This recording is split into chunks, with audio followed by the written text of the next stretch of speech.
am the Leviathan. This starts with a violent Yo, what is going on YouTube? It's your boy Hawk, and today I'm going to be doing a short video for you guys just in regards to The Division and 1.3 minus the, just ignore the mouse clicks in the background. So right in here, what I'm doing here is to show you guys a quick Division tech run thing. Everybody, even all the players that already play the game a lot already know about all that crap. But this is just like the fastest get in, get out kind of thing to grab your Division tech, grab a couple of yellow sealed caches within like maybe 5-6 minutes, get out, maybe 2 or 3 of them, extract. You'll have plenty of Division tech. We're going to have plenty of 229 blueprints for 1.4 as well. You're going to need some Division tech for crafting. This will also give you some DZ funds, so when we actually are able to purchase DZ caches with all those DZ money we've saved up since the beginning of the game. Here, there's some of them caches that I'm running into, the Division tech boxes that I'm running into have already been picked up. But for newer players, if you're not aware these are, you know them now. Just basically, briefly, I'm going to go over some of the changes to the week 2 of the PTS. Unfortunately, and now I'm going to admit that I'm quite salty that I'm not able to play the PTS as it is right now. But primarily, the three gear sets that have seemed to, are the ones that stand out the most right now are Alpha Bridge, Banshee, and Predator's Mark. The 4 pieces for all 3 of those bonuses are going to be really interesting, and they also have announced they're going to be removing the 20% Banshee, 20% movement increase for the Banshee set. Obviously, it doesn't make sense to have that in the game. While you'll be running around on the map, well, it seems cool too. You'll be running around faster than the game can actually render it in on console. So that's why they're going to be taking that out. Now, I would have liked to seen something like that stay, like the run speed, because this is sometimes when the Division gets really boring, it turns out being a Division, the running simulator, Division running simulator, But basically, I'm just going around here showing you guys a quick div tech route and what I usually do, what I've been doing. And in addition to this, I do a little bit of HVT farming in a certain area. I go to the smallest areas on the map, so all the HVTs are really generally close together, usually within 200 meters of each other. Rinse and repeat, usually get 6 to 7 HVT intel per cycle, and then if you do maybe 3 of those a day, looking at 18 to 20. I don't know if there's an HVT cap right now. I'm at like 60 or 70. I think it caps at 100, but I'm going to try to figure that out by the end of the week. As well, I'm trying to level up my main character in Underground. He's only around level 21. I have a second character that's around level 7 in Underground. So I'm going to save her. Save the second character for after the patch comes. I should probably put this flag down. After the patch comes out.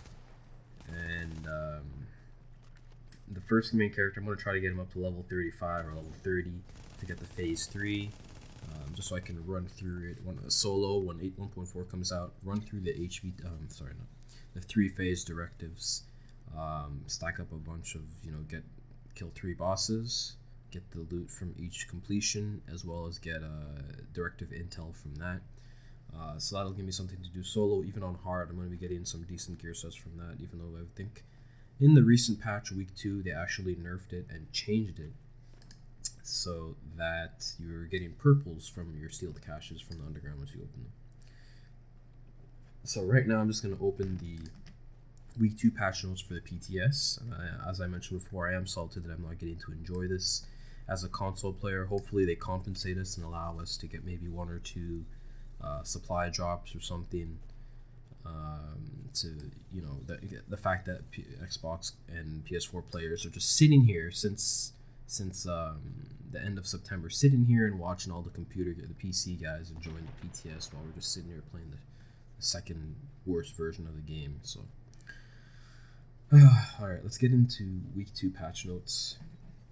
So gameplays changes so far. If you are able to have the gear score to get into a higher tier, you can just jump right in. You don't have to you're not like stuck if you're missing one or two gear score numbers. You know, if you're like 180, say the next gear score is 158 or 163, the next world tier, and you're stuck at 158 and you can't get any higher, you can just tab into it and hop right in.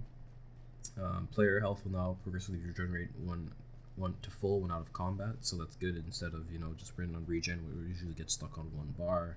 I'm just going to cover some of these briefly. I'm not going to get too detailed into everything.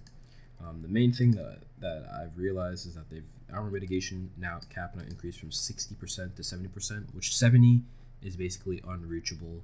I don't know why they did that. It's going to be impossible to reach the cap. I guess that's what they wanted to do. Toughness now takes all damage resiliency into account. Reduced health on kill bonuses on gear by 50%. So I think the max you can probably hit now is 40 to 44% health on kill, with all having that on your the gear set, your chest piece, I think the talent predatory on any of the guns, and the nomad bonus I think is unaffected by that, but you can probably stack it with that. Skill haste bonus is now will now directly affect skill cooldowns by the same amount. For example, 10% skill haste will reduce skill cooldown by 10%. That's pretty obvious. Now the 3 pieces, no, actually they've made quite a few changes to gear sets in the 2-piece and 3-piece ranges. So for Tactician's Authority, for 2 pieces it is now plus 10% skill haste. 3-piece it's 10% skill power. Lone Star 3 pieces plus 8% LMG damage, plus 8% shotgun damage, Predator's Mark. 2 pieces is plus 10% reload speed. So we see the reload speed from the Banshee gear set now on the Predators. A 3-piece it's 8% rifle damage and also 8% SMG damage. 4 pieces hit 10 shots without switching targets to make the target take damage over time for 50% of the total amount of damage already done by those bullets. So I think they nerfed it from 100% to 50%. Final measure, 2 pieces, instead of getting 50% exotic damage resilience, we're only getting plus 25, so they really nerfed it in half. 4 pieces when in range of hostile grenades or mortars, or we already know this. Instead they changed the rate so it can only happen once every 15 seconds. Reclaimer is going to be the same, even after having it, you know, not in the PTS early on. Still going to be 2-piece consumable duration 50%, 3-piece 50% support station duration, 4 pieces consumables and special ammo, blah blah blah. It's basically the same thing. Triggers consumable cooldowns that cannot start consumables that are on cooldown. So that's for the whole group. And blind become banshees. So 2 pieces plus 20% dark zone currency. 3-piece is damage to targets out of cover. 4 pieces, while rogue, all ammo is completely refilled every 30 seconds. Damage taken from non-rogue players is reduced by 10%. And while not rogue, now this is going to be changed as they mentioned, movement speed is increased by 20%. Damage to rogue players is increased by 10%. So the rogue and non-rogue 10% bonuses basically cancel out each other. So I don't know why I don't know. Maybe that's something they'll look to change. But in terms of just pieces, they're still sorting things out, still nerfing LMGs. We also mentioned that the MG5, which is a survival DLC weapon, has been leaked. So that's an LMG that some people have managed to get their hands on. I think that the video is winding up now. It's a very boring video of me just running around collecting div tech, but if you guys, this is a quick route, one that I run at least maybe 2 or 3 times a day when I'm not working. Just get my stuff, extract, collect some DZ money and some div tech, and I'm good to go. I'll see you on the next one. Hopefully 1.4 comes in soon. Adios amigos.